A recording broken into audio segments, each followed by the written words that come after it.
পৃথিবীতে আমাদের কাজটা কি আসলে বলে? এই পৃথিবীতে আমাদের কাজটা কি? এক নাম্বার হচ্ছে আল্লাহ পাককে চিনতে শেখা, আল্লাহ পাকের সামনে আত্মসমর্পণ করা, তার নবীর সুন্নতগুলো মেনে চলা, হালাল খাওয়া, একটা আদর্শ পরিবার গঠন করা, সন্তানদেরকে মানুষ করা, দিনের দাওয়াতের কাজ করা, দিনটাকে আল্লাহর জমিনে প্রতিষ্ঠার চেষ্টা করা। এছাড়া কি আমাদের কোনো কাজ আছে পৃথিবীতে? বাকি যে কাজগুলো সেগুলো আনুষঙ্গিক এবং সেগুলো ইবাদত হিসেবে গণ্য হবে যদি আল্লাহর জন্য হয় এবং রাসূলের তরিকায় হয়। যেমন কেউ যদি ঘুমায়, ঘুমানোর কাজটাও তো ইবাদত, যদি সেটা রাসূলের তরিকা মোতাবেক হয়। সিম্পল।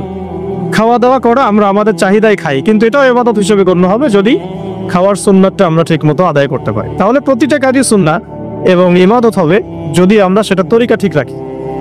মূল কাজগুলো কি? মূল কাজগুলো হচ্ছে মূল কাজগুলো হচ্ছে, এক, এই পৃথিবীতে আল্লাহকে চেনা, আল্লাহকে চিনতে শেখা।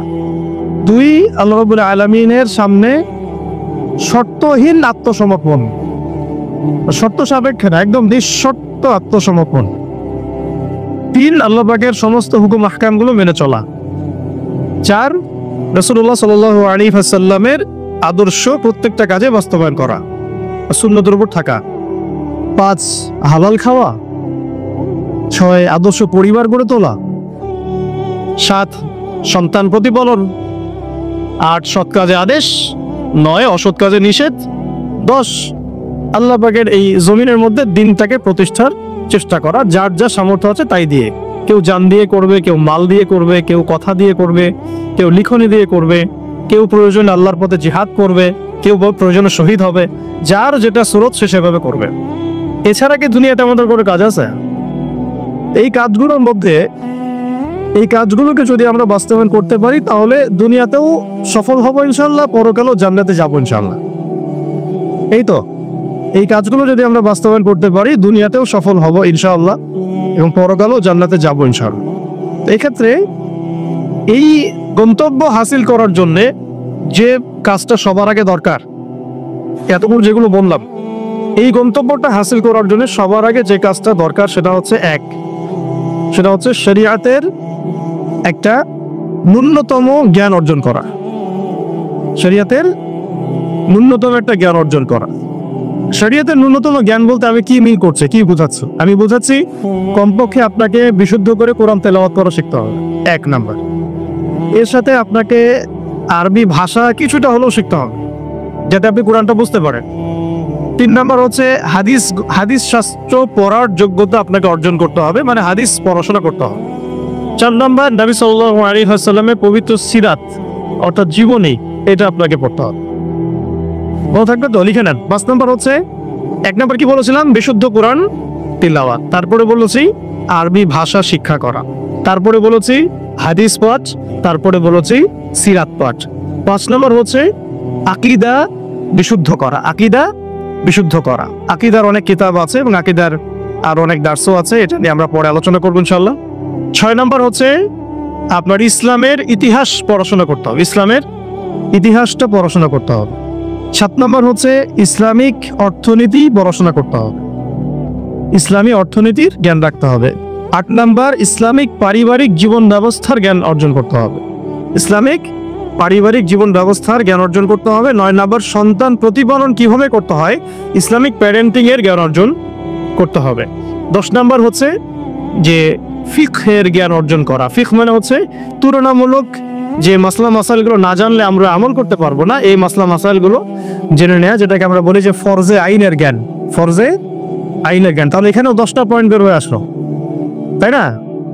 তাহলে আমার সাথে একটু রিপিট করেন। প্রথমে বলেছি ইলম অর্জনের ক্ষেত্রে আপনাকে কোরআনের আগে কোরআন দিয়ে শুরু করতে হবে, মানে কোরআন যিনি তেলাওয়াত করতে পারেন না তিনি হতভাগা।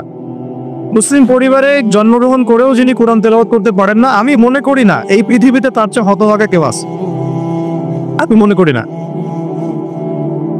মানে কোরআনের সাথেই সম্পর্ক নাই, আল্লাহর কিতাবই সে তেলাওয়াত করতে পারে না, তো সে এই পৃথিবীর সম্পদ নয় বরং বোঝা। আল্লাহ পাক আমাদের সবাইকে আল্লাহর কিতাব শেখার তৌফিক দান করেন। এটা 1 নাম্বার। এখান থেকে শুরু হবে পড়াশোনা। আগে একটা আদনান ভাইয়ের বই নিয়ে নিলাম, আগে একটা অমুক স্কলারের বই নিয়ে নিলাম, আগে একটা তমুক স্কলারের বই নিয়ে নিলাম, এভাবে পড়াশোনা শুরু করতে হয় না। পড়াশোনা শুরুতেই হবে আপনার কোরআন থেকে।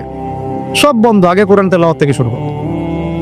তারপরে আপনি আরবি ভাষায় আসবেন, হাদিস পড়বেন, সিরাত পড়বেন, ইতিহাস পড়বেন, অর্থনীতি পড়বেন, আস্তে আস্তে পড়বেন। এভাবে ফিকহের জ্ঞান, আকীদার জ্ঞান, সন্তান প্রতিপালন, ইসলামিক এই জীবন ব্যবস্থা বা পারিবারিক জীবন ব্যবস্থার জ্ঞানগুলো অর্জন করা।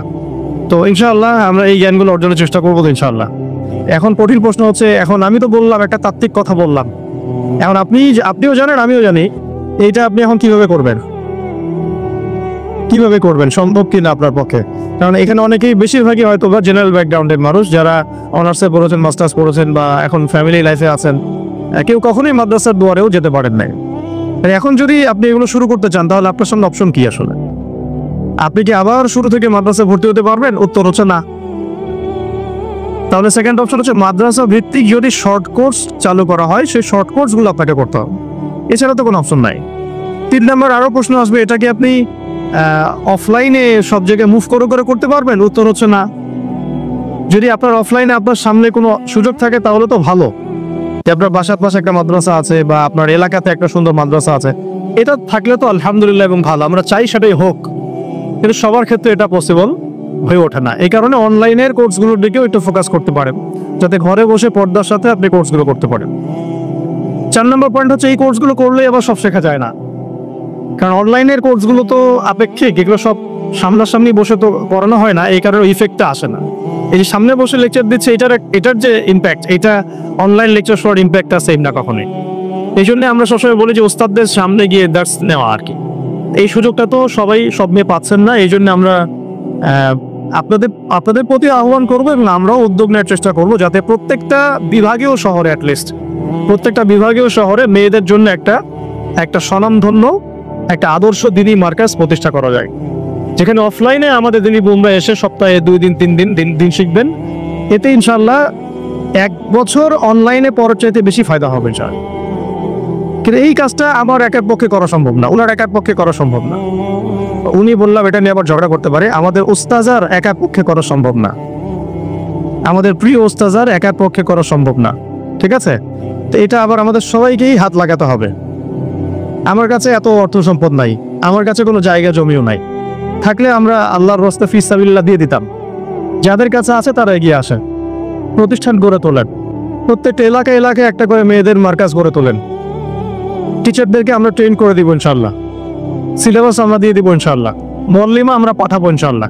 একটা এলাকার বোনদেরকে যেন বাইরে যেতে না হয়, সে এলাকার মধ্যেই তারা 100 জন 50 জন বসে বসে দিন শিখবে। সম্ভব না এটা করা? অনেক আগেই সম্ভব ছিল এবং জরুরিও ছিল, কিন্তু আমরা অন্যদিকে বেশি ফোকাস করছি। মেয়েদেরকে সত্যি এখানে আমরা অবহেলার মধ্যে রেখেছি। এখন আমার মেয়ে হয়েছে বলে আমি খুব কনসিয়াস যে আমি এখন মেয়ে নিয়ে কি করবো, আমার মেয়েকে আমি কিভাবে বড় করব। এখন তো আমি মেয়েকে পড়তে অন্য কোথাও পাঠাবো না, কারণ সিকিউরিটি কনসার্ন। আমি আমার মেয়েকে কোথাও মেসে থাকতে দিব না, সিকিউরিটি কনসার্ন, এবং আমাদের গায়রতের খেলাফ, ব্যক্তিত্বের খেলাফ। তাহলে আমার মেয়েকে পড়াশোনা করানোর জন্য আমাকেই প্রতিষ্ঠান করে তুলতে হবে, এমন প্রতিষ্ঠান যেখানে আমার মেয়ে দুনিয়াবি জ্ঞানও পাবে, পরকালের জ্ঞানও পাবে। এটা তো অ্যাভেলেবল না। তো অ্যাভেলেবল হবে কখন? যখন সবাই হাত লাগাবো। দেখেন, আমি একটা হাদিস মনে করে দিই আপনাদেরকে, এটা বলতে চাচ্ছিলাম না কিন্তু বলছি। নবী সাল্লাল্লাহু আলাইহি ওয়াসাল্লাম একদিন ঈদের খুতবা দিচ্ছিলেন এবং ওই খুতবাতে তিনি বলেছিলেন যে, হে মুসলিম নারীগণ, আমি জাহান্নামে দেখে এসেছি যে তোমাদের সংখ্যা বেশি। মুসলিম নারীগণের সংখ্যা বেশি, এটাও হাদিসের সঠিক ফাহাম না। মানে পুরো এই উম্মতের মধ্যে নারীদের একটা বড় অংশ জাহান্নামে যাবে, এই উম্মতের মধ্যে। তো তোমরা বেশি বেশি সাদাকা করো, তোমরা বেশি বেশি সদকা করো, একটা খেজুরের টুকরা দান করে হলেও জাহান্নাম থেকে বাঁচো। তো এটা বলার পরে বেলাল রাদিয়াল্লাহু আনহু একদিক থেকে আরেক দিক হাঁটছিলেন, সাথে একটা কাপড় ছিল। নারীরা তাদের কেউ গলার হার, কানের দুল, হাতের চুড়ি, এগুলো সোনা সব খুলে খুলে দান করছিলেন। মেয়েদেরকে সাদাকার মধ্য দিয়ে জাহান্নাম থেকে বাঁচতে হবে, সদকা করার মধ্য দিয়ে মেয়েদেরকে জাহান্নাম থেকে বাঁচতে হবে। আজকে যদি আপনি একটা প্রতিষ্ঠান গড়ে দিয়ে যেতে পারেন, এটা যদি আরো 50 বছর সাস্টেইন করে, এই 50 বছর এখানে যত মানুষ দিন শিখবে, সমস্ত মানুষের ইলমের নেকি আপনি পাবেন। আমরা কিন্তু সবাই ব্যক্তি স্বার্থ নিয়ে চিন্তা করি, আর দুনিয়ার স্বার্থটাকে বেশি প্রাধান্য দেই। আমার 500 জায়গা আমি দিয়ে দিব, আপনি দিচ্ছেন না, বরং আপনি পরকালে জান্নাতের একটা জায়গা আপনি সার্টিফাইড করছেন। কে জানে, হয়তো এই ওসিলায় আপনার জান্নাতের ফয়সালা হয়ে যেতে পারে। কেউ 10% জমির মধ্যে একটা মসজিদ করেছে, হতে পারে এই মসজিদের ওসিলায় আল্লাহ পাক তাকে জান্নাত দিতেও পারেন। কেউ একটা মাদ্রাসা প্রতিষ্ঠা করেছে, এখানে হাজার হাজার স্টুডেন্ট পড়াশোনা করছে, কে জানে হয়তো এই ওসিলায় আল্লাহ পাক তাকে পরকালে জান্নাত দিতে পারেন। তো সাদাকা, এগিয়ে আসা এবং শিক্ষা খাতে নিজেদের জানমাল অর্থ সম্পদকে ব্যয় করা আমাদের একার পক্ষে এখন আর এগুলো সম্ভব না। পরিবর্তিত বাংলাদেশে কোনো ভারতীয় দালালকে আর জায়গা না দেওয়া, একদম সাফ কথা। বরং প্রত্যেকটা ডিপার্টমেন্টে যেখানেই তারা লুকিয়ে আছে খাপটি মেরে, এই প্রত্যেকটা ভারতীয় দালালকে এখান থেকে বের করতে হবে। এটা আমি একা বললে আমি পারবো না, আপনি একা বললে আপনি পারবেন না। প্রত্যেকটা এই বয়ানের জায়গা, মিম্বর, খুতবা, ওয়াজ মাহফিলের প্যান্ডেল, আমাদের রাজনৈতিক দলগুলো, আমাদের ইসলামপন্থী দলগুলো যেগুলো আছে, সবার ইমারত থেকে আওয়াজটা আসতে হবে।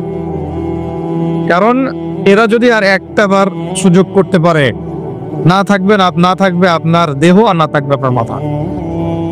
এখনই তো আপনাকে হুমকি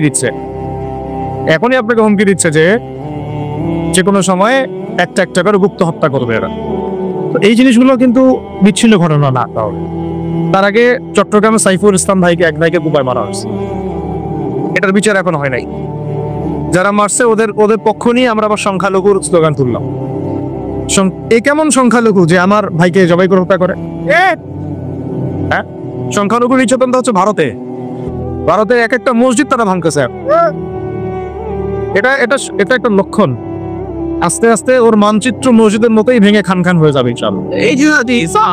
এরা যেমন অখণ্ড ভারত চায়, আমরাও অখণ্ড ভারতই চাই। আমরা চাই অখণ্ড ভারত হবে কালিমা লা ইলাহা ইল্লাল্লাহ মুহাম্মাদুর রাসূল। আপনারা তো মনে করেন যে ভারত আমাদেরকে ঘিরে রাখছে, তাই না? আসলে ভারতকে আমরা ঘিরে রাখছি। এই দিক থেকে আমরা, এই দিক থেকে চায়না, এখান থেকে নেপাল, এখান থেকে ভুটান, এখান থেকে মায়ানমার, এখান থেকে পাকিস্তান, আর তার চেয়ে বাপ আছে আফগানিস্তান। আছেন আফগানিস্তান, ওদের সাথে কেউ পারছে এই পর্যন্ত? আফগানের ভাইরা নিজেদেরকে গড়ে নিচ্ছে, বোঝাচ্ছে। এবং কথা হচ্ছে, আমরা একটা কাপুরুষতার পরিচয় দিচ্ছি। নেপাল ওকে টাইম দেয় না, ভুটান টাইম দেয় না, মায়ানমার টাইম দেয় না, চায়না তো দেয়ই না। আর আমরা তাকে একেবারে প্রভুর আসনে বসায় রাখছি। আমরা কি দিছি? আমরা ইলিশ দেই, আমরা ট্রানজিট দেই, আমরা রেল দেই, আমরা বন্দর দেই, আমরা কি দেই? গ্যাস তো দেই মাশাআল্লাহ। তারপরে পণ্যগুলো তো দিচ্ছি, গার্মেন্টস দিয়ে দিচ্ছি, আমাদের প্রশাসনের মধ্যে লোকজন দিয়ে দিচ্ছি, কর্মী শ্রমিক দিয়ে দিচ্ছি। এই জন্যই তো বলি, কেন সে স্ট্যাটাস দেয় যে এই স্বাধীনতা তার স্বাধীনতা। এটাই তাহলে কারণ। তার মানে তারা আমাদের সার্বভৌমত্বটাকে স্বীকার করে না, তাই না? তারা যদি আমাদের স্বাধীনতা সার্বভৌমত্বকে স্বীকার করতোই, তাহলে তো এরকম স্ট্যাটাস দিত না। কি এখন কথা হচ্ছে, আমরা মাথা নত করার জাতি না। আমাদের নবী মুহাম্মদ সাল্লাল্লাহু আলাইহি ওয়াসাল্লাম মাথা উঁচু করে দাওয়াতি কাজ করছেন। মার খেলেও কখনো তিনি মাথা নিচু করেন নাই। সাহাবায়ে কেরাম রাদিয়াল্লাহু আনহুম আজমাইন মাথা উঁচু করে দাওয়াতের কাজ করছেন, কারোর সামনে মাথা নত করেন নাই ইল্লাল্লাহ, আল্লাহ ছাড়া। মার খেয়েছেন, হিজরত করতে হলে হিজরত করেছেন, কখনো মানুষ গালি দিয়েছে, গালি সহ্য করেছেন, কখনো মদিনায় চলে যেতে হয়েছে, দেশ ছাড়তে হয়েছে, দেশ ছাড়ছেন। আবার কখনো ইসলামী রাষ্ট্র কায়েম করতে রাষ্ট্রও কায়েম করছেন। জিহাদ করার দরকার জিহাদও করছেন, কেতালের দরকার কেতালও করছেন। আস্তে আস্তে মক্কা বিজয় করছেন, করেন নাই? সিরাত পড়তে হবে, সিরাতের ধারাগুলো আমাদেরকে বুঝতে হবে। কারণ আমরা তো তার উত্তরসূরি, আমরা তাদের উত্তরসূরি। প্রথম কথা হচ্ছে, আমরা আমাদের নতজানু মনোভাবটাকে আগে ত্যাগ করতে হবে, এক নাম্বার। আর অতীতের জীবনের যে ভুল ত্রুটিগুলো দ্রুত সংশোধন করতে হবে। এখন আর আমাদের হাতে অনেক লম্বা সময় আছে এমন না বিষয়গুলো। কত কি যে দ্রুত হয়ে যাবে আপনি হয়তো ভাবতে পারেন। বিশ্বটা খুব দ্রুত চেঞ্জ হচ্ছে। এই অল্প সময়ের মধ্যে আফগানের ভাইরা দাঁড়ায় গেছে, অল্প সময়ের মধ্যে সিরিয়া দেখলেন যে পরিবর্তন হয়ে যাচ্ছে। তারপরে আপনি কয়দিন পরে দেখবেন ইনশাআল্লাহ যে এই আপনার প্যালেস্টাইনের অবস্থাও পরিবর্তন হবে ইনশাআল্লাহ। তখন এরা আবার কি বলবে? যোদ্ধা। তখন ঠিকই বলবে যোদ্ধা। এখন বলতেছে বিদ্রোহী, বলতেছে সন্ত্রাসী। হ্যাঁ, তো একটা বিষয় আগে বলে নেই, এটা বোঝার দরকার আছে যে দেখেন, ফিলিস্তিনের যে অবস্থা চলতেছে সেখানে কিন্তু আমাদের তাবলিগের মেহনতটা মূল না, সেখানে আমাদের জিহাদের মেহনতটা মূল। এটা বিষয়টা ওখানে তো সবাই ওখানে বোম পড়তেছে, ওখানে কি সবাই তাবলিগের মেহনত করবে না অস্ত্র হাতে নেওয়া খরচ? এটা বোঝার জন্য আপনার তো মুফতি হওয়ার দরকার নেই। হ্যাঁ, আবার যখন আফগানে আমেরিকায় হামলা চালাইছিল তখন কি শুধু তাবলিগটা ফরজ ছিল, না ওদের হামলা প্রতিরোধ করা ফরজ ছিল? ফরজ ছিল। একই অবস্থা সিরিয়াতে হয়েছে, কিন্তু বাংলাদেশে এখন সেই অবস্থাটা নাই। কিন্তু বাংলাদেশে তাবলিগের মেহনত, আমর বিল মারুফ নাহি আনিল মুনকার মেহনত চলবে, মানে তাবলিগের মেহনত, দাওয়াতের মেহনতটা চলবে। যদি যদি কখনো বাংলাদেশে দেখা যায় যে দেশের শত্রুরা বা দিনের শত্রুরা বা উগ্রবাদীরা এই দেশের স্বাধীনতা সার্বভৌমত্বের উপর আক্রমণ করে, তখন কি আমাদের উপরে জিহাদ ফরজ হবে কিনা?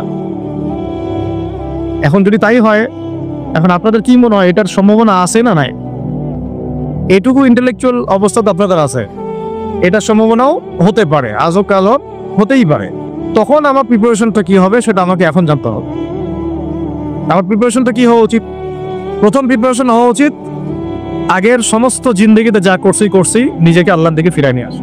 এটা প্রথমটা আছে, যে আল্লাহর দিকে ফিরে আসে নাই তার সাথে না জিহাদের সম্পর্ক আছে না কিতালের কোনো সম্পর্ক, সে তো আল্লাহর পথেই নাই। প্রিয় যুবক ভাইরা, আগে প্রথম কথা হচ্ছে আগে আপনি আল্লাহর দিকে ফিরে আসেন, এক নম্বর। দ্বিতীয় কথা হচ্ছে এরপরে আমাদের প্রয়োজন শারীরিক প্রস্তুতি। শারীরিক প্রস্তুতি যেমনটা বললাম যে কোনো অবস্থাতেই আলেম ওলামাদেরকে, দায়ীদেরকে, মুফতিদেরকে, মুহাদ্দিসদেরকে, মাদ্রাসার শিক্ষকদেরকে, খতিবদেরকে ভিতরে ঢুকতে দেওয়া যাবে না।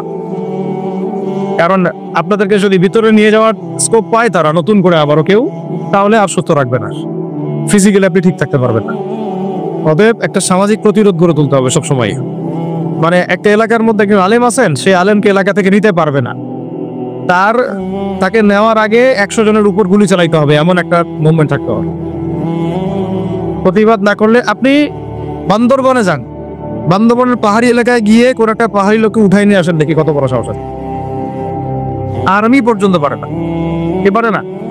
সেনাবাহিনী পারে না, পারে পাহাড়িরা ওইখানে ঐক্যবদ্ধ হয়ে যায়, ওদের মহিলারা ঝাড়ু নিয়ে সামনে চলে আসে।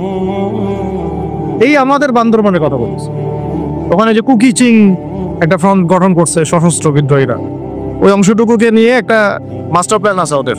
ওই অংশটুকুতে তারা একটা খ্রিস্টান রাজ্য বা আলাদা একটা পাহাড়িদেরকে নিয়ে একটা রাষ্ট্র প্রতিষ্ঠা করতে চায়, এটা ওদের স্বপ্ন। এই উদ্দেশ্যে তারা হাঁটতেছে এবং তারা অস্ট্রেল ভাষায় কথা বলে। ওখানে তারা পতাকা বানাইছে, মানচিত্র বানাইছে, এমনকি লাস্ট টাইম আমরা ওখানে গিয়ে শুনলাম যে মুদ্রাও নাকি বানাচ্ছে। মুদ্রা বুঝতে পারেন বিষয়টা কত ডিপ? আমাদের রাষ্ট্রে যে কত সমস্যা, আর জানি না যারা দায়িত্বে আছে তারা কি করতেছে, আসলে কোন দিকটা সামাল দিচ্ছে? অর্থনৈতিক দিকটা দেখবে না এই পাহাড়ি এলাকার সমস্যাগুলো মেটাবে, নাকি আমাদের মুসলিম উম্মার অভ্যন্তরীণ সমস্যাটা মেটাবে, না শহীদ ভাইদের খবর নিবে, না পঙ্গু ভাইরা যারা পড়ে আছে হাসপাতালে তাদের খবর নিবে? সিনেমা দেখতে বসে গেছে। কোন আক্কেরে সিনেমা দেখেন আপনি? আপনার সিনেমা দেখার সময় কোথায়? সিনেমা দেখার সময় কোথায়? এই যে যতগুলো ভাই শহীদ হয়েছে তাদের পরিবারের খোঁজখবর নেওয়া লাগবে না? এবং যতগুলো ভাই এখন হাসপাতালে কাতরাচ্ছে তাদের সঙ্গে হাজার হাজার ছাত্র ভাই, তাদের চিকিৎসা করানো লাগবে না? যত মানুষকে গুম করা হয়েছে ওদেরকে মুক্ত করা লাগবে না? তারাও তো জানে এটা অন্যায়, এবং যারা করে তারাও বলে এটা অন্যায়। যারা করে তারাও বলে এটা অন্যায়। এবং আমাকেও বলেছিল যে, আমি জিজ্ঞাসা করেছিলাম যে আমাকে যদি মানে প্রকাশ্য কোর্টে চালান করে দেওয়া হয় এবং জাতির সামনে বলা হয় যে আমাকে গুম করা হয়েছে, এবং এরপর যদি বলা হয় যে আমাকে গুম করার পরে কোনো রকমের নেগেটিভ কিছু পাওয়া যায় নাই তাই আমরা ছেড়ে দিয়েছি, এই কথাটা কি বলা যাবে কি যাবে? তারা বলছে যে না, এটা বলা যাবে না, কারণ এই কাজটা তো মানবতা বিরোধী অপরাধ, এটা বললে তো সবাই আবার বুঝে ফেলবে। তো এই হলো অবস্থা। ওখানে আমরা বলেছি যে বাংলাদেশের প্রশাসনে দুইটা ভাগ আছে। একটা ভাগ হচ্ছে মারাত্মক রকমের ইসলাম প্রিয় এবং দেশপ্রেমিক, মাশাআল্লাহ, আমরা তাদেরকে স্যালুট জানাই। কিন্তু আপনারা ভুল জায়গায় শ্রম দিচ্ছেন, আপনারা ভুল জায়গায় মেধা, শ্রম এবং আপনাদের জীবন নষ্ট করতেছেন। আপনাদের থাকা দরকার ছিল ওলামায়ে কেরামদের সাথে, তাহলে আপনাদেরকে টক্কর দিয়ে কেউ সামনে যেতে পারতো না। আপনারা সালেহ বিন ওয়ালিদ হতে পারতেন আমাদের, আপনারা কিন্তু ওমর বিন খাত্তাব হইতে পারতেন। ওইখানে ঢুকে আপনারা শুধুমাত্র দুনিয়ার স্বার্থে সব নষ্ট করতেছে। আমাদেরকে বলা হচ্ছে হুজুর বদদোয়া করিয়েন না, হুজুর ছেড়ে দিচ্ছেন, আমাদেরকে বদদোয়া দিয়েন না আবার বের হয়ে। আমাদের চাকরি কি এটা? এক ভাই আমাকে কোরআন এনে দিয়েছিল, নির্জনতা তো, ওখানে নির্জনতার সঙ্গে হচ্ছে কোরআন, কোরআন এবং নামাজ। এক ভাই দেখেছে আমি একটু নির্জন, মন খারাপ বসে আছে, একটা কোরআন নিয়ে এসে দিয়েছে, হুজুর কোরআন পড়েন আপনি, মন ভালো হবে। আরেকজন এসে কোরআন নিয়ে চলে গেছে। কোরআন পড়ে ওখানে যদি আপনি আবার উল্টা পাল্টা কিছু করেন, ওদের নিয়ম নাই কোরআন দেওয়া। কোরআন দেওয়া কি নাই, নিয়ম নাই। তো এই হলো অবস্থা। কথা হচ্ছে যে এই ভাইদেরকে মুক্ত করাও তো তাদের কাজ ছিল।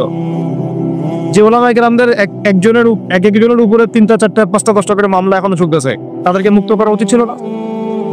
আর এই পুরো জুলুমের পিছনে যত জালেম ইনভলভ ছিল তাদেরকে আইডেন্টিফাই করে ভিতরে ঢুকানো উচিত ছিল না? হয়েছে সবকিছু না। এই জিনিসগুলো আমাদের অনেক গ্যাপস আছে। এগুলো যদি এভাবে চলতে থাকে তাহলে আগামীতে আমরা যারা ইসলামিক রাজনীতি করবো বলে চিন্তা করতেছি বা ইসলামকে রাষ্ট্র ক্ষমতা নিতে চাই, আমরাও কিন্তু বেগ পাবো, ভালো রকমের বেগ পাইতে হবে। আর বিগত সময় আমরা অনেক ভুল করছি, যেমন মন খারাপ করেন না এগুলো, আমরা ভুল করছি এই যে আমরা সেকুলারদেরকে অনেক বিশ্বাস করে ফেলছি, ঠিক আছে, ওদেরকে আমরা ভাই বোন করার চেষ্টা করছি। আসলে এদের সাথে আর কাফেরদের সাথে কোনো পার্থক্য নেই। সেকুলারিজমে যারা আছে আর কুফার যারা, এদের মধ্যে কোনো পার্থক্য নেই। ওই কালিমা পড়া না পড়ার পার্থক্য তো, বাকি আপনার পিঠে ছুরি এরও মানলো ওরও মান। আমি ছোট মানুষ, ছোট জায়গা থেকে বলতে চাই যে আমাদের যে ওলামায়ে কেরামগণ মাঠে আছেন, যে রাজনৈতিক দলগুলো আপনারা মাঠে আছেন, এবার আপনারা কোনো রুটির টুকরার জন্য লড়বেন না, এবার পুরো রুটি নিয়ে লড়বেন। প্রত্যেক আসনে প্রার্থী দিবেন আপনারা। যেহেতু এর বাইরে সিস্টেম এখন অন্য সিস্টেমে যাওয়ার সুযোগ হচ্ছে না, তাহলে পুরো রুটিটার জন্য লড়তে হবে আপনারা। আমাদের টার্গেট হচ্ছে এখন একটা ইসলামপন্থী সরকারকে রাষ্ট্র ক্ষমতায় নিয়ে যাওয়া, এটা আমাদের একটা প্রধান টার্গেট। এখন আমাদের এজেন্ডা স্পষ্ট, কোনো গোপন এজেন্ডা নাই। আমাদের কি নাই? কোনো গোপন এজেন্ডা নাই। আমরা চাই বাংলাদেশে এখন একটা ইসলামপন্থী রাষ্ট্র ব্যবস্থা গড়ে উঠুক, ইসলামপন্থী সরকার শাসন ক্ষমতায় আসবে। এটার জন্য আপনারা সবার ভূমিকা আছে। কেউ কথা দিয়ে ভূমিকা রাখবেন, কেউ লিখবেন, কেউ বলবেন, কেউ যেভাবে হোক আপনাকে ভূমিকা তো রাখতেই হবে। কারো বসে থাকার সুযোগ নেই এখন। এই রাষ্ট্রটাকে ইসলামিক রাষ্ট্র হিসেবে গড়ার দায়িত্ব এখন সবার কাঁধে আসছে। আমরা আমাদের জায়গা থেকে বলতেছি, বাকি কাজ কিন্তু আপনাদেরকে করতে হবে। আল্লাহ পাক করার তৌফিক দান করেন। আর ইসলামপন্থী ভাইদের আপোষের যে দূরত্ব, এটা কমায় ফেলতে হবে। এই দূরত্ব রাখা যাবে না। ইখতিলাফ কোথায় আছে? যদি আকীদাগত মৌলিক কোনো পার্থক্য না থাকে, আমরা তো ভাই ভাই নাকি? আমাদের চেয়ে কি মানে সেকুলার আমাদের বেশি বড় ভাই? আমাদের চেয়ে কি যে নাস্তিক মুরতাদের আমাদের বড় ভাই? কমিউনিজমে যারা আছে ওরা আমাদের বড় ভাই? গণতন্ত্রপন্থী যারা একবারে কট্টর, ওরা আমাদের জিমি ভাই নাকি? আমাদের তো ভাই, সোজা কথা হচ্ছে ইন্নামাল মুমিনুনা ইখওয়া, ইন্নামাল মুমিনুনা, মুমিন যারা মুমিন ভাই। মুমিনে কি ভাই? খালাস। আল মুসলিম আখুল মুসলিম, মুসলিমের ভাই কি? মুসলিম, খালাস, এইটুক। মুসলিম আমার ভাই, মুসলিম আমার ভাই। এখন যারা এদেশের রাষ্ট্র ক্ষমতা ইসলামকে চায় না, তারা আমাদের ভাই না। সে যে কোনো নামে আসুক, এক্স ওয়াই জেড, দেখার দরকার না। এক্স নামে আসুক, ওয়াই নামে আসুক, জেড নামে আসুক, যারা রাষ্ট্র ব্যবস্থা ইসলামকে চায় না, তারা আমার ভাই। খালাস, সোজা কথা। এবং রাষ্ট্র ব্যবস্থা ইসলাম চায় যে ভাইরা আমাদের, ওই ভাইদেরকে একসাথে থাকতে হবে। আল্লাহর কসম করে বলতেছি, ইনশাআল্লাহ যদি এই ভাইরা আমরা একসাথে থাকতে পারি, এর সাথে আমরা দায়ীরা, তালেবে ইলমরা এবং আপনারা তো যুব সমাজ আছেন, আমাদেরকে টক্কর দিয়ে বাংলাদেশের রাষ্ট্র ক্ষমতায় কেউ যাইতে পারবে না ইনশাআল্লাহ। সবাইকে ভূমিকা রাখতে হবে। এখন অন্যান্য আলোচনা চেয়ে আলোচনাটাই বেশি দরকার। অন্য আলোচনা অনেক শুনছেন জীবনে। এখন বাংলাদেশের দরকার একটা ইসলামপন্থী রাষ্ট্র ব্যবস্থা। এর বাইরে কোনো আলাপ নাই এখন। এটা প্রতিষ্ঠা করার জন্য কি করতে হবে সেটা ফিকির করেন। তো কি করতে হবে বলেন? প্রথম কথা হচ্ছে আমাদেরকে আগে বৈশ্বিক জালেমদেরকে চিহ্নিত করতে হবে। পুরো বিশ্বে কারা জালেম, এটা কি চিন্তা করা বাকি আছে? হ্যাঁ, পুরো বিশ্বের সবচেয়ে বড় জালেম যে পশ্চিমারা, সবচেয়ে বড় জালেম ইসরায়েল, সবচেয়ে বড় জালেম আমেরিকা, এটা চিন্তা কি আপনার বাকি আছে? এই কথা বলতে যে ভয় পায়, তার তো নবীর ওয়ারিস হওয়ার দাবি করা উচিত না। খোলামেলা এটা সবাই জানে, সারা বিশ্বের জুলুমের কারখানা হচ্ছে ইসরায়েল। মানুষ প্রাণ নিতে গেলে পর্যন্ত সেখানেও বোম্বে মানুষ হত্যা করছে। আমরা এটা দেখার মতো আর সাহসী নাই অনলাইনে গেলে। আমার দেখতে গেলে যে বাচ্চাদের অবস্থাগুলো আমাদের চোখের সামনে আসে, আমি স্কিপ করে চলে যাই, হয়তো কতটুকু দোয়া করতে পারি আল্লাহই বলো। দোয়া করে কি করব? আমার দোয়ার তো তার দরকার নাই। আমার দোয়া তার কি দরকার আছে? আমাদের মতো পাপী মানুষের দোয়া দিয়ে তার কি হবে? এখানে তো স্পষ্ট যে পুরো বিশ্বের জুলুম জালেমের শক্তির কেন্দ্রস্থল কোনটা, সেখান থেকে সব মাস্টার প্ল্যান হচ্ছে। আর যদি ওই ইসরায়েল, ওই আমেরিকার কোন সেবা দাসকে আমরা ক্ষমতায় নিয়ে আসি, আমাদের ভুল হবে না? ছাত্র ভাইরা এই ভুলটা করছে, ছাত্র ভাইরা ভুলটা করছে, কারণ আপনাদের দিনের জ্ঞানের বুঝের কারণে করছে, বুঝের অভাবের কারণে করছে। ঠিক আছে, ঠিক আছে, এখন যে সম্ভাবনা শেষ হয়ে গেছে এখনো না। আর এখন সবাই প্রতিবাদের ভাষায় কথা বলতে পারে, একটা রেভলিউশন ঘটানোর মতো সিচুয়েশন বাংলাদেশে আছে। অন্তত পক্ষে আমাদের ভাইদের মধ্যে আমরা দেখেছি, ছাত্র ভাইদের মধ্যে সাহস তো মাশাআল্লাহ অবশ্যই আছে, ডেডিকেশন আছে, জীবন দেওয়ার মানসিকতা আছে। তাদেরকে এখানে নার্সিং করতে হবে, জীবনটা যেন ভুল পথে না যায়। এখন আবু সাঈদের রক্তের উপর দাঁড়ায় যদি কোনো সেকুলার ক্ষমতায় আসে, তাহলে আবু সাঈদের রক্তের সাথে গাদ্দারি হচ্ছে।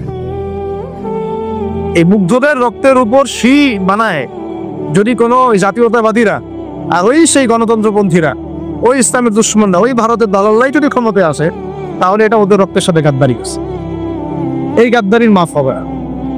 এইটা পলাশির যুদ্ধের চেয়ে বড় মির্জাফরি হয়েছে, এটা ৭১-এর চেয়ে বড় রাজাকারী হয়েছে। আপনারা বলেন যে দেখেন, ভালো করে বুঝেন, গুম হয়েছে এক শ্রেণী, আমার কথা মন খারাপ করে না, এক শ্রেণী গুম হয়ে গেছে, এক শ্রেণী ক্রসফায়ার, এক শ্রেণী শাপলা চক্র রক্ত দিছে, তাই নাই? এক শ্রেণী ওলামায়ে কেরাম মামলা নিয়ে ঘুরে বেড়াচ্ছে মাথার উপরে, এক শ্রেণী ছাত্র ভাইরা রাস্তায় শহীদ হলো, আর এক শ্রেণীর ছাত্র ভাইরা পঙ্গু হয়ে হাসপাতালে বেডে পড়ে আছে। ক্ষমতায় গেছে কারণ নতুন এক শ্রেণী, হ্যাঁ, এবং ওখানে এমন কিছু মানুষ আছে যাদের সাথে আন্দোলনের কোনো সম্পর্কই ছিল না, সম্পূর্ণ উড়ে এসে জুড়ে বসছে তারা। তাহলে এখানে ইসলামিক রাজনৈতিক দলগুলোকে সামনে রাখা যেত, তাদের থেকে তো উপদেষ্টা একটাও নেয় নাই। জামাত ইসলাম থেকে একটা উপদেষ্টা নিছে কিনা? হেফাজত ইসলাম থেকে কোনো উপদেষ্টা নিছে কিনা? আমাদের চমনের থেকে একটা উপদেষ্টা নিছে কিনা বলেন? তার মানে রাষ্ট্র গঠনে আমাদের কোনো ভূমিকা নাই। তা আমাদেরকে বুঝাইছে যে আপনারা করে আসে, ইলেকশন দিব, তখন আপনার ইলেকশন লড়বেন। ইলেকশন সে কবে দেয় সেটাও দেখ, আদৌ দেয় কিনা সেটাও দেখ। কাকে বিশ্বাস করবে? বিশ্বাসটা করবেন কাকে? যখন মোস্তফা ফারুকের মতো একজন উপদেষ্টা হচ্ছে, বিশ্বাসটা আপনি করবেন না।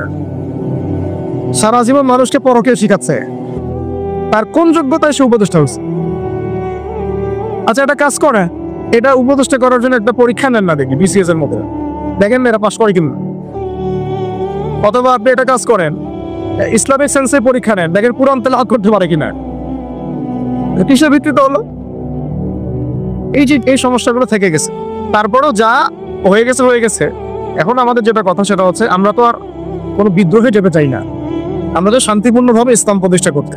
কিন্তু প্রয়োজনে যদি তারা মানে আমাদের উপর জুলুমের ভাষা বেছে নেয়, তাহলে আমরা অবশ্যই এবার প্রতিবাদের ভাষা বেছে নিব। এই জন্য সবার আগে জরুরি হচ্ছে যুবকদেরকে এক কাতারে থাকা, ইসলামপন্থী ভাইদের সাথে থাকা, ইসলামী সংগঠনের সাথে থাকা, এবং নাম XYZ যেটাই হোক না কেন, নাম XYZ হতে পারে, আপোষে ভাই ভাই হয়ে থাকা। এটাতে যদি ভাই আমরা এবার ভুল করি, আল্লাহর কসম করে বলতেছি, আল্লাহ না করুক, এরপরে যদি মায়ের আসে, না আপনি বাঁচবেন না, আমি বাঁচব, কেউই না, ইনশাআল্লাহ ওই দিন আসবে না। আর আমরা যদি ইনশাআল্লাহ আজ্জা ওয়া জাল যদি আমরা এটাকে মদিনা রাষ্ট্র বানাতে পারি, এই বাংলাদেশকে যদি আমরা একটা মদিনা রাষ্ট্র বানাতে পারি, ইনশাআল্লাহ কালকে গাজওয়াতুল হিন্দ হবে। ওটার জন্য রেডি আমরা।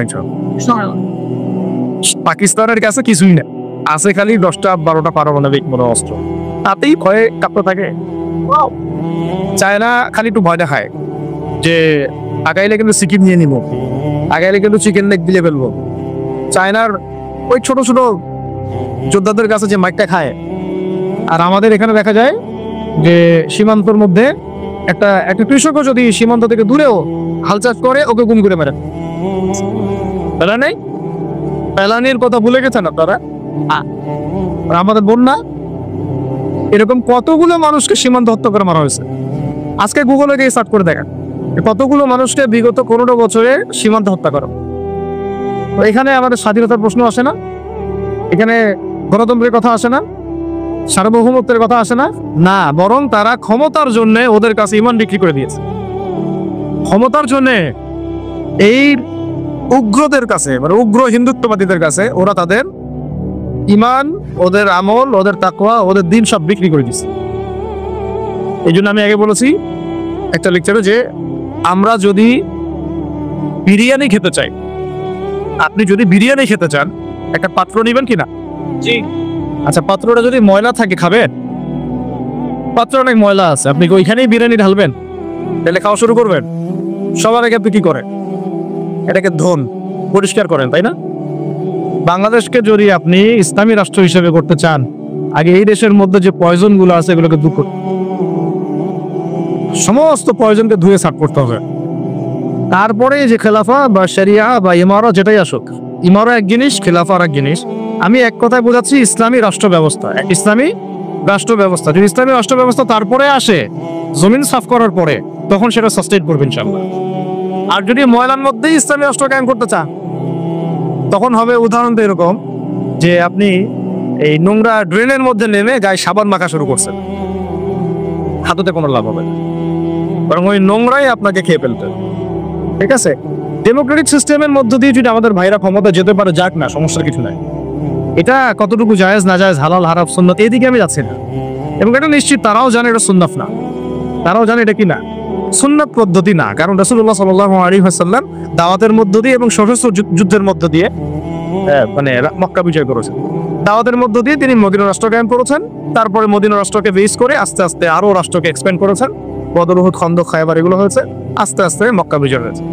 মূল ছিল আগে মদিনা রাষ্ট্রটা কায়েম করা। তো আমরা যে কোনো ভাবেই হোক মদিনা রাষ্ট্রটা আমাদের কায়েম করতে হবে আগে, তারপরে ইনশাআল্লাহ তাআলা দেখবেন হ্যাঁ ওই অখণ্ড ভারত আমরাও কায়েম করবো ইনশাআল্লাহ। সংখ্যা নিয়ে কিচ্ছু না, ওদের সংখ্যাকে আমরা ভয় পাই? ওদের সংখ্যাকে ভয় পাওয়ার কিছু নাই, সংখ্যাকে ভয় পাওয়ার কিছু নাই। কারণ কোরআন আমার সামনে যে কোরআনটা আছে, এটা দেখে একটু খারাপ লাগলো। কোরআনের যে অবস্থা, এটা খুব মনের কষ্ট দিল। কোরআনটা হবে চকচকা, এটা দেখে বোঝা যাচ্ছে এটা অনেকদিন কেউ পড়ে নাই। আপনাদের বাসায় যদি কোরআনের এই হালত হয়, তাহলে আমাদের দ্বারা দিন কায়েম হবে না। আপনার কোরআনের হালত হবে এমন যে কোরআনে এক বিন্দু পরিমাণ কোনো ময়লা নাই, প্রত্যেকদিন আপনার হাতের স্পর্শেই ময়লা দূর হয়, তখন এই কোরআন আপনার পক্ষে কথা বলবে ইনশাআল্লাহ। ভাই কোরআনের কাছে চলে আসেন, আর দেরি করেন না, সময় নাই। আল্লাহ পাক সবাইকে কবুল করেন, আমিন। এই মসজিদগুলোকে কাজে লাগান, এখানে তালিমি বৈঠক চালু করেন প্রত্যেক সপ্তাহে। আমি যদি প্রত্যেক মাসে রংপুর আসি, প্রত্যেক মাসে সময় দেবো ইনশাআল্লাহ। আপনার এখানে ইমাম ঠিক করেন, খতিব ঠিক করেন এবং ওই যে টিচার ঠিক করেন, করে আপনারা কোরআন শিক্ষার ব্যাচ চালু করেন, কোরআন তাফসীরের ক্লাস চালু করেন, তারপরে তুলনামূলক আরবি ভাষা শিখেন। মানে এগুলো শিখে নেন তাড়াতাড়ি, সময় নাই এগুলো, আমাদের হাতে সময় কম। এগুলো আজকে থেকে 10 বছর আগেই শেখা উচিত ছিল, তাই না? কিন্তু আমাদের এই সেকুলার শিক্ষা ব্যবস্থা আপনার জীবন থেকে 20 বছর কেড়ে নিছে। 20 বছর পড়াশোনা করার পরে আমি চ্যালেঞ্জ করতেছি যে লাখ লাখ টিচারকেও যদি আপনি কোরআন তেলাওয়াত ধরেন, সহি বলতে পারেন, অথচ তারা জাতির শিক্ষক হয়ে বসে আছে। সেকুলার শিক্ষা ব্যবস্থাটা আমাদের জীবন থেকে পুরা ইসলামের হকটাকে নষ্ট করে ফেলছে। আপনার অধিকার ছিল যে আপনি একজন স্কুলের স্টুডেন্ট, আপনি কোরআন পড়তে পারবেন। আপনি একজন কলেজের স্টুডেন্ট, আপনি কোরআনের তাফসীর করতে পারবেন। আপনি একজন ইউনিভার্সিটি পাস করেছেন, আপনি হাদিসও পড়তে পারবেন, এবারও তো দিতে পারবেন, এরাও দিতে পারবেন। এটা আপনার হক ছিল, কিন্তু এই হকটা নষ্ট করছে কারা? এই সেকুলার শিক্ষা ব্যবস্থা নষ্ট করে ফেলছে। এখন তো কিছু করার নাই। তো এটাতে আমাদের দোষ কি? আমাদের দোষ হচ্ছে আমরাই তো তাদেরকে ভোট টোট দিয়ে উপরে উঠেছিলাম। আমাদের বাপরা উঠাইছে, আমাদের বাবারা উঠাইছে, তার বাবার উঠাইছে। আমরা তো ওই সময় ইনসাফ করি নাই, ফল আমাদেরকে ভোগ করতে হয়েছে। আপনার এই প্রসঙ্গে দুটো কথা বলেই ফেলেন, আমি মানে হকাদায় হয় না। একটা মুসলিম ঘরের ছেলে, তার অধিকার নাই প্রাইমারি স্কুলে গিয়ে সে কোরআন শিখবে? আচ্ছা, আমাদের মৌলিক অধিকার কি? খাদ্য, বস্ত্র, বাসস্থান, শিক্ষা, চিকিৎসা, 5টা বলি না? কোরআন আমার মৌলিক অধিকার না? মুসলিম পরিবারের সন্তান আমি, কোরআন আমার মৌলিক অধিকার না? তারপর প্রাইমারি স্কুল আপনাকে শিখায় নাই, হাই স্কুল আপনাকে শিখায় নাই, এমনকি কারমাইকেল শিখাইছে আপনাকে, বেগম রোকেয়া বিশ্ববিদ্যালয় শিখাইছে, এরাও শিখায় নাই। এমনকি বিসিএস ক্যাডার হচ্ছেন কোরআন ছাড়াই, ডক্টর হচ্ছেন কোরআন ছাড়াই, ইঞ্জিনিয়ার হচ্ছেন কোরআন ছাড়াই। এমনকি শিক্ষা কমিশন গঠন হচ্ছে, ওই কমিশনের লোকদেরও কোরআনের জ্ঞান নাই। টকশোতে আইসা আবার ঠিকই পটর পটর করে, কোরআনে পড়তেও পারে না, টকশোতে আইসা পটর পটর করে। এই তো বিগত 10 বছর তো টকশোর বছর ছিল, খালি টকশো, দেখেন নাই? আলোচনা আলোচনা আলোচনা, একটা ন্যারেটিভ তৈরি করা হচ্ছিল ইসলাম নিয়ে। যারাই কথা বলবে এরাই জঙ্গি, এরাই মৌলবাদী, এরাই সন্ত্রাসী। হ্যাঁ, তো কিভাবে মানুষের ব্রেইন ওয়াশ করা হয়েছে। আমি আসলে অবাক হয়ে গেছি এই ঘটনাতে, জুলাইয়ের ঘটনায়, যে যুব সমাজকে ধ্বংস করার জন্য তারা 20 বছর ঠেলে দিচ্ছে, ওই যুব সমাজই তাদেরকে পিটাই বের করছে। আল্লাহ পাকের কি পরিকল্পনা! আপনাদেরকে ধ্বংস করার জন্য 20 বছর ধরে তারা সিলেবাস কারিকুলাম পড়ছে। আপনাদেরকে শরৎচন্দ্র পড়াইছে, বঙ্কিমচন্দ্র পড়াইছে, হুমায়ুন আহমেদ পড়াইছে, হুমায়ুন আজাদ পড়াইছে, হ্যাঁ শেক্সপিয়ার পড়াইছে, আর কত কি পড়াইছে। কোরআন পড়তে দেয় নাই, নামাজের স্বাধীনতা দেয় নাই, পর্দার স্বাধীনতা দেয় নাই। আমাদের বোন পর্দা করে পরীক্ষা দিতে গেছে, নেকাব খুলে ফেলা হয়েছে, কি করে নাই। কিন্তু ওই ছাত্র জনতার হাতেই পিটানি খেয়ে গেছে। আল্লাহ পাকের দেখছেন কি একটা মিরাকেল, আল্লাহ পাকের কি মানে কুদরত, কারিশমা। ঠিক কিরকম হয়েছে জানেন? ঘটনাটা হচ্ছে এরকম যে ফেরাউনের ঘরেই মূসা আলাইহিস সালামকে আল্লাহ পাক বড় করছে। মাশাআল্লাহ। তো আপনাদেরকে ধ্বংস করার জন্যই কিন্তু এই পলিসিগুলো অ্যাপ্লাই করা হয়েছে। এখন যে আল্লাহ পাকের রহমতে আপনারা বিপদে যান নাই, আলহামদুলিল্লাহ। এখন যেটা আল্লাহ পাক বোঝার তৌফিক দিচ্ছেন, দেখেন আপনারা কোরআন শিখতে পারতেন, এখানে পারেন নাই। শিক্ষা কমিশনের মধ্যে কোরআন নাই। শুধু তাই না, দেখেন 360 জন এমপি মন্ত্রীকে আপনি বসায় দেন, 360 জন এমপি মন্ত্রীকে বসায় তাদের সবাইকে শুধু কিচ্ছু না, আমি বলবো খালি সূরা ফাতিহা তিলাওয়াত করতে বলেন। পারলে শুধু মমতাজ পড়তে পারে নাকি? কারণ তার তো বুখারী মুসলিম সিয়াসিটা পড়া আনছে, ওটা পড়া ছিল, তো হয়তো কে পড়তে পারে, পারলে তো ভালো, খারাপ কিছু না। ঠিক আছে, তো বাকি কেউ কিন্তু পারে। বেশি দিয়ে অল্প না, ঠিক আছে, শেষ করতেছি। তো এখন প্রিয় ভাইরা, এখন কথা অনেক হয়ে গেছে। মূল কথা হচ্ছে যে আমাদেরকে এখন একটা নতুন উদ্দেশ্য নিয়ে, টার্গেট নিয়ে, একটা মিশন নিয়ে আগামীকাল থেকে পথ চলতে হবে ইনশাআল্লাহ। প্রথম গন্তব্যটা কি? আমরা বাংলাদেশকে একটা মদিনা রাষ্ট্র কায়েম করতে চাই। সেটা যদি করতেই হয় তাহলে আমাকে কার আদলে করতে হবে, কার সুন্নতে করতে হবে? নবী মুহাম্মদ সাল্লাল্লাহু আলাইহি ওয়াসাল্লামের তরিকায়। এবং তার তরিকার প্রথম কাজটাই হচ্ছে আগে ইলম শিখতে হবে। শিখতে হবে, এই মসজিদগুলোকে কাজে লাগান, মাদ্রাসাগুলোকে কাজে লাগান। এবং 2 নম্বর হচ্ছে ইলম একা একা শেখা যাবে না। ইলম একা একা শেখা যাবে না। 20 বছর তো আপনি একা পড়াশোনা করেন নাই, প্রতিষ্ঠান ছিল, ওস্তাদ ছিল, তাই না? টিচার ছিল, আপনার একাডেমিক কারিকুলাম ছিল। ঠিক ওইরকমই দিনের ইলমও একা একা শেখা যাবে না, ওস্তাদ লাগবে। এবং আলহামদুলিল্লাহ আমাদের বাংলাদেশে ওস্তাদদের অভাব নাই। আপনাদের প্রত্যেক জেলায় জেলায়, উপজেলায়, সব জায়গাতেই মুহাক্কিক বরেণ্য আলেমগণ আছেন আলহামদুলিল্লাহ। আর আপনি খুঁজে বের করবেন কে মুহাক্কিক আলেম। আমি কিছু মানে তাদের বৈশিষ্ট্য বলতে পারি যে তারা নিজেকে জাহির করেন না, বিনয়ী হন, অহংকারী হন না। তারা এত বেশি আইওয়া শোডাউন এত পছন্দ করেন না, নিজেকে আড়াল করার চেষ্টা করেন, হক কথা বলতে তারা ভয় করেন না। এবং তারা অনেক গভীর জ্ঞান অধিকারী হওয়া সত্ত্বেও অনেক বেশি বিনয়ী হন না। এগুলো দেখে আপনি চিনবেন, ঠিক আছে? আমাদের সালাফরা তো বলতেন যে মুহাক্কিক মানুষকে পাবেন 2 জায়গায়, এক হচ্ছে মাটির তলে, আরেকটা হচ্ছে জেলখানায়। ঠিক আছে? তো যাই হোক, এখন অনেক বরেণ্য উলামায়ে কেরাম আমাদের সমাজে আছেন, তাদের যে কারোর সাথে অন্তত একজনের সাথে নিসবত রাখেন, অন্তত একজনের সাথে নিসবত রাখেন, ঠিক আছে? তো এটা আমাদের সৌভাগ্য আলহামদুলিল্লাহ যে বাংলাদেশে বহু মাদ্রাসা, বহু কওমি মাদ্রাসা, আলিয়া মাদ্রাসা, অনেক ধরনের মাদ্রাসা। কিছু সংকীর্ণতা বা কিছু সমস্যা আমাদের মধ্যে থাকতে পারে, এটা যে কোনো জায়গায় থাকতে পারে, কিন্তু আলহামদুলিল্লাহ এই খেদমতটুকু আছে বলেই এখন পর্যন্ত দ্বীন ইসলামকে তারা মিটাইতে পারে নাই আলহামদুলিল্লাহ। তো ইলম শিখবো 1 নাম্বার, 2 নাম্বার হচ্ছে ইলম মুহাক্কিক কোন আলেমের সহবতে শিখবো, একা একা শিখবো না। 3 নাম্বার হচ্ছে যা শিখবো আমলে নিয়ে আসতে হবে। কি বললাম? যা শিখবো আমলে নিয়ে চলে আসতে হবে, ফেলে রাখা যাবে না। আল্লাহ আমাকে তৌফিক দেন, আপনাদের সবাইকে তৌফিক দান করেন।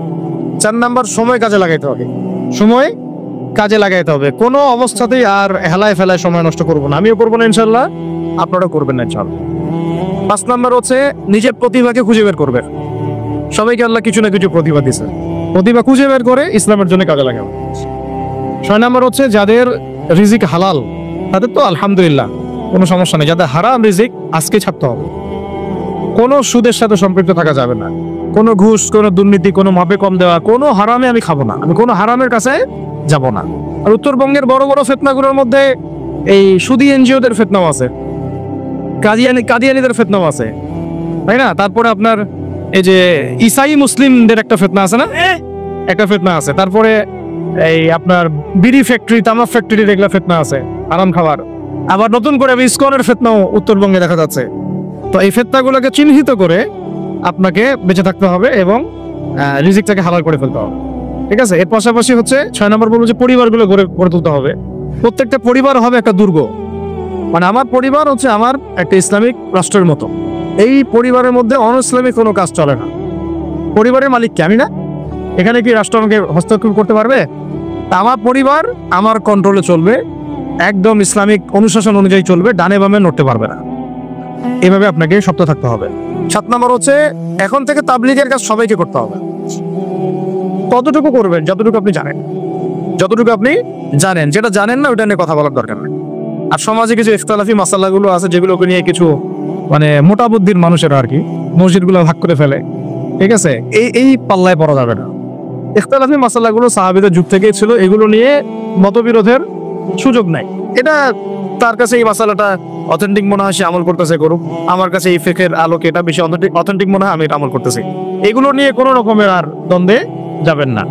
বরং আমরা এখন ঐক্যবদ্ধ হব কিসের ভিত্তিতে? আমরা ঐক্যবদ্ধ হব আকীদা, আমল এবং মানহাজের ভিত্তিতে। আমাদের আকীদা আহলুস সুন্নাহ ওয়াল জামাআর আকীদা থাকবে, আমল থাকবে সাহাবীওয়ালা আমল, এবং মানহাজ থাকবে আমরা সালাফদের আদলে বাংলাদেশে দিন কায়েম করতে চাই। খালাস। আর যারা দিন কায়েমের কথা বলবে না ওদের সাথে আমার ঐক্য হবে না। কি হবে? দিন কায়েমের কোনো ফিকির নাই, তার সাথে আমার ঐক্য হবে কিভাবে? তার ফিকির আছে শুধু মসজিদ নিয়ে আর অন্য কিছু নিয়ে, তার দল নিয়ে বা তার মানে আরো তো আছে অনেক কিছু আর কি, সেইগুলো নিয়ে। তো এইগুলো বাদ দিলাম। এই আমর বিল মারুফের কাজ সবাইকে করতে হবে এবং একই সাথে সবাইকে এখন থেকে প্রতিবাদী হতে হবে, অন্যায়ে নিষেধ করতে হবে। এলাকায় অন্যায় হতে দিবেন না আপনারা।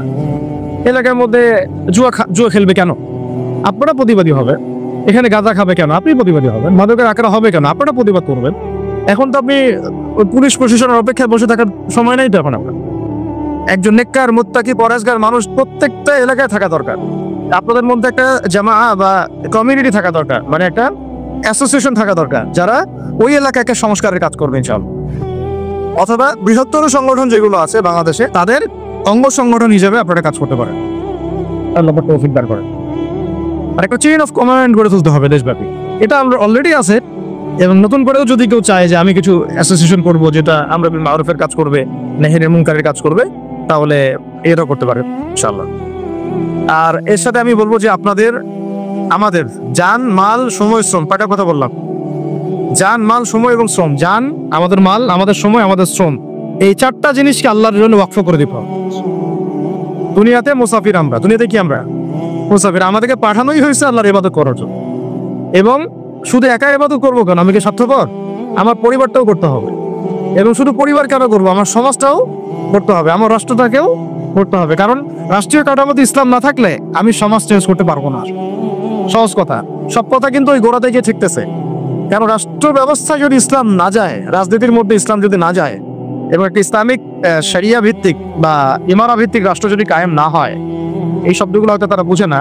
মানে ইসলামিক একটা রাষ্ট্র ব্যবস্থার কাঠামো যদি না থাকে, তাহলে আপনি ব্যাংকিং সিস্টেমকে সংস্কার করতে পারবেন না, সুদের মধ্যে সংস্কার আনতে পারবেন, শুধু এনজিওর বিরুদ্ধে আপনি কোনো পদক্ষেপ নিতে পারবেন না, আপনি সমাজের এই যে ফাসাদ, নোংরামি, এগুলো বন্ধ করতে পারবেন না, আপনি এই যে কাদিয়ানি মতবাদের বিরুদ্ধে কিছু করতে পারবেন না, ওদের অর্থনৈতিক ডানা আপনি কাটতে পারবেন না, ওদের পলিটিক্যাল সাপোর্ট আপনারা কাটতে পারবেন না। তারপরে ওই জায়গায় ইসলাম না গেলে এই সাংস্কৃতিক আগ্রাসনগুলো কাটাতে পারবেন না। পাশে প্রতিবেশী রাষ্ট্রদের যে আগ্রাসী ভূমিকা, এগুলোর ব্যাপারে আপনি কোনো পদক্ষেপ নিতে পারবেন না। তাই ওই জায়গা পর্যন্ত যদি না যেতে পারি আমরা, তাহলে কথাগুলো শুধু বলাই হবে, কোনো বাস্তবায়ন হবে না। অতএব আমাদের মূল কাজ একটা, এখন ওই উপরের লেভেলে ইসলামকে নিয়ে যাওয়া। এই কাজগুলোর মধ্য দিয়ে আমরা ইসলামকে নিয়ে যাবো ইনশাআল্লাহ তাআলা। আর সর্বোপরি আসন্ন সময়গুলোতে যখন ওলামায়ে কেরাম, আমাদের বরেণ্য আলেমগণ, আমাদের বরেণ্য ওস্তাদগণ এবং আমাদের তুল্লাবরা, আমাদের জামাআগুলো, আমাদের ইমারাগুলো এবং আমাদের ইসলামী সংগঠনগুলো, তারা যখন মাঠে থাকবে, তখন তাদেরকে একা ছেড়ে দেওয়া যাবে না। মই দিয়ে গাছে উঠায় মই টানা যাবে না। শাপলা চত্বরে এই কাজটা করছেন আপনারা, কিন্তু শাপলাতে কিন্তু এই কাজটা হয়েছে। ওখানে কিন্তু এতগুলো ভাইয়ের ওখানে শহীদ হওয়ার কথা ছিল না। এত সহজ ছিল না বিষয়টা, কিন্তু কিছু ভাই ছিল ওখানে আমাদের সাথে প্রতারণা করেছে, মই দিয়ে আমাদের কিন্তু মই টেনে নিছে, আমাদেরকে উপরে উঠাই পেছে। এরপর থেকে তো কত জেল, কত জুলুম, কত মামলা মোকদ্দমা, কত গুম হয়ে গেল। আপনার পর থেকে হিসাব করেন, এবার এই ভুলগুলো আর করতে যায় না, এই মুনাফিকিগুলো আর কেউ করতে যায় না আল্লাহর ওয়াস্তে। আপনারা ওলামা ইকরামদের সাথে থাকেন, হাত শক্ত করেন, মই দিয়ে আবার গাছে উঠায় মই টানে নিয়েন না। আমি কি বুঝতে পারছি? বুঝতে পারি না। অর্থাৎ ওলামা ইকরামগণ যখন মাঠে থাকবেন, ইসলামী সংগঠনগুলো যখন মাঠে থাকবে, আপনাদেরকে আমরা পাশে চাই। ওয়াসিফ আহমদ ইনশাআল্লাহ। আল্লাহ পাক যেন আমাদের সবার এই আওয়াজকে কবুল করে না। আল্লাহ পাক আমাদেরকে কবুল করেন, আমাকে কবুল করেন, আপনাদের সবাইকে কবুল করেন। আমাদের গন্তব্য একদম স্পষ্ট, হয় খেলাফা না হলে শাহ, হয় খেলাফা না হলে শাহ। ইনশাআল্লাহ তাআলা দুটোর যেটাই হোক না কেন আমরা সফল। আল্লাহ পাক আমাদের সবাইকে এই কথাগুলো বোঝার ও আমল করার তৌফিক দান করুন। قولوا قولي هذا أستغفر الله لي ولكم ولسائر المسلمين. بارك الله لنا ولكم بالآية الحكيم إنه تعالى جواد كريم بر